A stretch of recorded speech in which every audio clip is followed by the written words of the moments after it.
chopping and foraging and how important that is.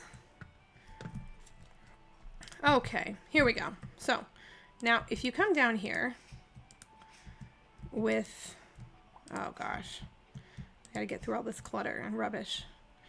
With a forest farm, here you go. You've got a lake right there. So you can fish there. And that's a great kind of way to improve your fishing on your property. So when you're cutting stuff down, this hay, try not to cut as much of it, you know, cut as little of it down as possible. It's actually really neat. It is what feeds your farm animals. So your cows, your chickens. But you can't save it until you get a silo. So the silo actually, here I have it written down here. Oh, the silo costs, it's 100 gold, 100 stone, 10 clay, and 5 copper. So, you know, you have to get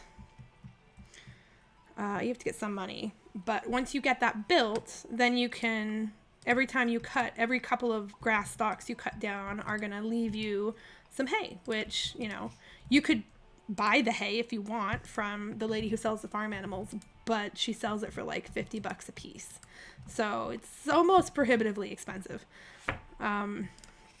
Also a cool feature, the tools, using your tools, you can go and click through which tool you want to use, or you can use the scroll on your mouse is actually, I find, is a lot easier. There's a learning curve, but once you get into it.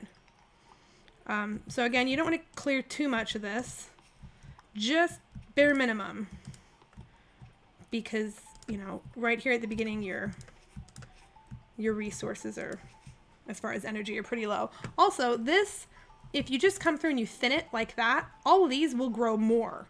So if you cut them down completely, you're kind of, you know, shooting yourself in the foot here. So leave that tree. Oh, here it is. So this is the grass that gives you a wild seed. So, you know, yep, you cut it down, you got a wild seed. So right now, you only have so much space. You've got these, 12 tabs to put tools and materials that you're holding in. So obviously you want to upgrade that first.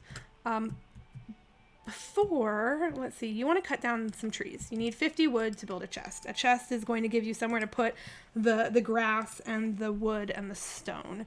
If you can sell it. It's not worth a ton. You get like one a piece for them. You really do want to save it because you can use it for those building materials. So I'm only going to cut down some of these trees. I want to leave them kind of visible because you can get a tapper, which is, you know, think like maple syrup. You know, you're going to plug it into a tree and there's 3 kinds of trees and they each give you a different kind of material. And it's every 4 to 5 days.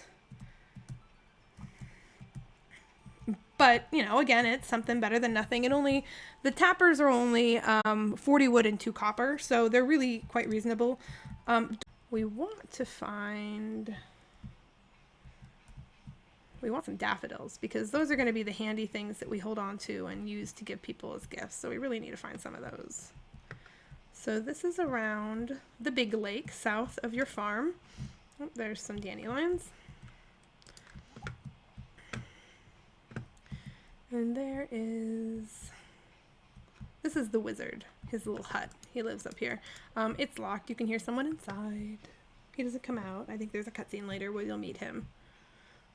Yeah, so spring 15 to spring 18, I think. Not all of these bushes, but